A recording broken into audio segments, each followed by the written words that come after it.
नमस्कार दोस्तों, हर हर महादेव। उम्मीद है आप सभी मस्त होंगे और अपने अपने काम में व्यस्त होंगे।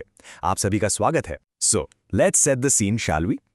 Picture this, it's a rainy morning and we've got two sisters, Anshika and Aisha, just staring out the window, completely captivated by this incredibly lush, green world outside. And the younger sister, Aisha, she turns to her big sis and asks, "Why is everything so green?" You know, it's such a simple question, right? But that one little moment of curiosity, that's what's going to kick off our entire journey today. So Anshika, she just smiles. She tells Aisha that they're about to learn all about a place called Assam, India's incredible state of tea and greenery. And boom, right off the bat, we get our very first learning trick. It's a good one. Just think, Assam sounds a lot like awesome, right? And what's it famous for? It's awesome greenery. All right, so let's jump in with them. What do you say? We're about to go on this super quick tour of all the must-know facts about this gorgeous green state. And the best part? We've got some amazing memory tricks to make sure it all sticks with you. First things first, what's the capital? It's Dispur. Okay, but how are you going to remember that? Well, here's a neat little wordplay trick for you. Think of Dispur, kind of like this pure, as in this pure and beautiful capital city. See? Simple. Okay, let's get into its backstory. When did Assam actually become a state? The date is January 26, 1950, and this is where the memory trick is just brilliant, because it connects to a date that every single Indian knows, Republic Day. So all you have to remember is this: Republic Day is also Assam's statehood day. How cool is that? All right, let's talk about size. Just how big is Assam? It's 78,438 square kilometers. Just take a second and let that number sink in. That is a massive amount of space, a huge canvas for all the amazing rivers, hills, and, of course, the tea gardens we're going to get into. So how in the world are we supposed to remember that number? Don't worry, we got this.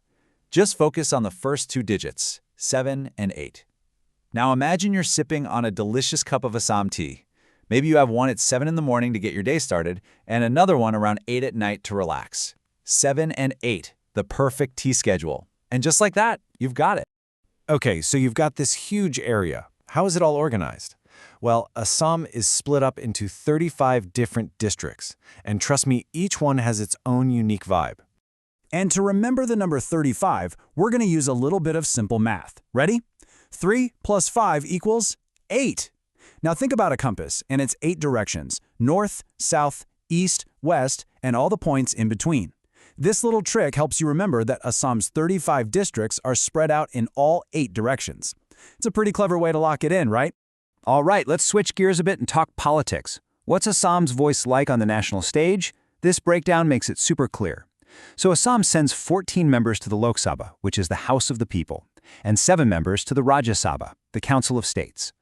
The memory trick for this one is about as straightforward as it gets. Just think 14 for the people, 7 for the states. It links each number directly with the house it belongs to. No confusion, no fuss. Just a super effective way to keep those numbers straight in your head. But what about the politics happening inside Assam? Well, the Legislative Assembly there is made up of 126 members, or MLAs. These are the folks who are the voice of the people right there in the state. So, how do we remember 126? This trick is all about framing the number as a symbol. Think of 126 as Assam's strength. That sequence, 1, 2, 6, it almost feels like it's growing, representing the increasing power and unity of the state. You know, every state has a fascinating story of leadership. For Assam, let's look at the bookends. The very first chief minister was a man named Gopinath Bordoloi. And if we fast forward all the way to today, the state is led by its current chief minister, Himanta Biswa Sarma. And to remember that lineage, from the very first leader to the one in charge now, the trick is just a simple little phrase: from Bordoloi to Biswa. It's a great way to build a mental bridge that spans all those decades of Assam's political history. Okay, so we've got the numbers down, we've got the dates, we've even got the geography locked in. But Asha's next question, it's probably the one we're all thinking. What does Assam actually feel like? What's the culture all about? Let's dive in. Well, the main language spoken is, you guessed it, Assami.